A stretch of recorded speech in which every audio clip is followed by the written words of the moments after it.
welcome back to Bible Fun with the Uns. Today we're studying John chapter 20. Let's get started.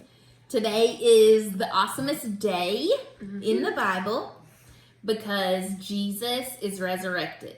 So John is telling the account and he doesn't mention himself. He just calls himself the disciple Jesus loved. And I kind of like that. And so I'm just going to start calling myself God's favorite.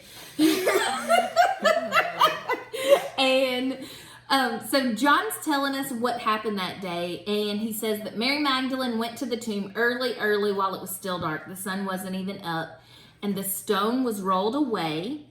And so she ran and she went to tell Peter, Simon Peter, and John, and immediately they got up as fast as they could, and they ran to the tomb. And John got there first, but he noticed the stone was rolled away, and it's almost like he was afraid to go in or something. And so Peter catches up with him. He goes in, and they see the tomb is empty. And not just that, inside the tomb, the clothes that were wrapped up around Jesus, they were folded neatly where he had been. And so then Mary is outside of the tomb and she's crying because someone stole Jesus. She just knows someone took his body. And this man comes up to her, and the Bible tells us that it's Jesus, but that Mary doesn't know that yet. She thinks he's the gardener, the one that takes care of that area right outside the tomb. And this man talks to her, and she's like, I'm so sad because they've taken my Lord away. And Jesus says, woman, why are you weeping? Whom are you seeking? And she said, if you're the one that took him away, tell me where you put him, and I'll go to him. And Jesus said, Mary. He said her name. And she turns and she recognizes him as soon as he says her name. Are you reenacting this for me? Thanks. And immediately when he says her name, she knows it's her Jesus. She calls him Rabboni, which means teacher. And Jesus reminds her right then, don't cling to me because I'm not staying, basically. And so then Jesus goes and appears to the disciples, and they're super amazed and excited. And Jesus tells them the same thing. He's not staying, he's leaving so that they can get the Holy Spirit. And then we get that little blurb about Thomas. And so Thomas wasn't there when Jesus revealed himself to the disciples. And so Thomas hears from the other disciples, and Thomas says, oh, I'm going to need to touch this man's hands and touch his side because I saw where he was dead. I know he was dead. And so I'm going to have proof. And a little later on, it says 8 days later, Jesus comes up to Thomas. And remember, Jesus wasn't there when Thomas was saying all these things. And Jesus comes up to Thomas and he's like, hey, you want to feel my hands? You want to touch my side? And Jesus, and also John, who is writing this account, talks about belief and just the importance of believing. And that's where my takeaway comes from today.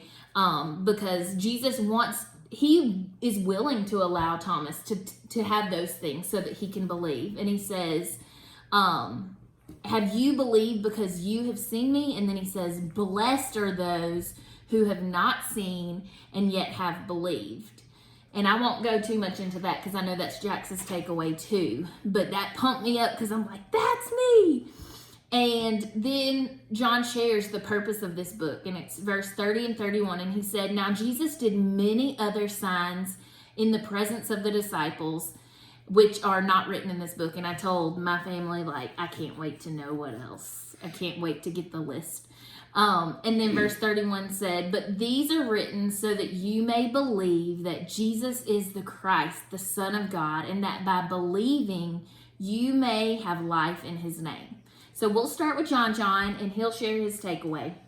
My takeaway is, I just thought it was kind of funny how John, it said that he was, when he beat Peter to go to see Jesus' tomb, it said that that it was unusual. And it says this in other Gospels. And so, Like Peter must have been faster than John. but not to do. like, it motivated John to just go. Pew! Awesome Great takeaway, sound Joe. effect. Great sound effect. Okay, what about you, Jax? Okay, so my takeaway, Mama already touched on this a little bit, but when Jesus says, "Blessed are those who believe and have not seen," and every time I read over this, I'm like, oh, that's me. I'm blessed. I love it. I do too.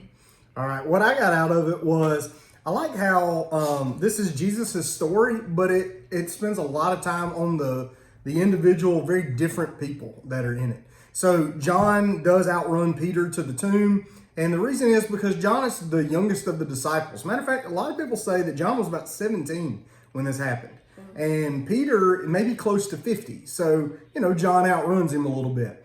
And then there's Mary. She's at the tomb too. And it just strikes me as how very different they all are, but how it's their part of the story too. So like John gets there and it says he saw and he believed. So John runs to the tomb. He stops outside the door and he looks inside, and John's looking for all the details. He doesn't rush in. He wants to see it all and come to a conclusion. Peter gets to the tomb second, but he just barges in. He's like a bull in a china shop. He just goes in. He wants to see it all happen. And then what I like about it is, sometimes I'm like John. Sometimes I want to stand back, see the big picture, have a lot of time to think about things, and really come to a conclusion on my own. Sometimes I'm like Peter because I want to run in and I want to just make a decision. Whatever we do, let's do it now. Let's do it quick. Let's make a decision and figure it all out.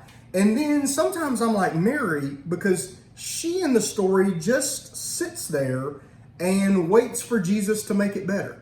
I mean, she doesn't run in. She just stays outside crying. And the only thing that really changes her is the fact that Jesus shows up and he makes things better. I like how we can be all of those. You can be wired one of any of those ways, and it's okay. God knows us. He loves us. He knows if we are old and frail and slow and need to be carried. He knows if we're young and maybe willing to run off and just on a tangent, or if we're just sad. And none of that scares him off. He loves us. He cares for us. And no matter what we're like, no matter how we feel, he really does all show us his resurrected self. That's what I got out of it, and I really enjoyed the chapter. All right? Believe. That's it. All right, friends. Have a See great y'all. day. Bye. Bye.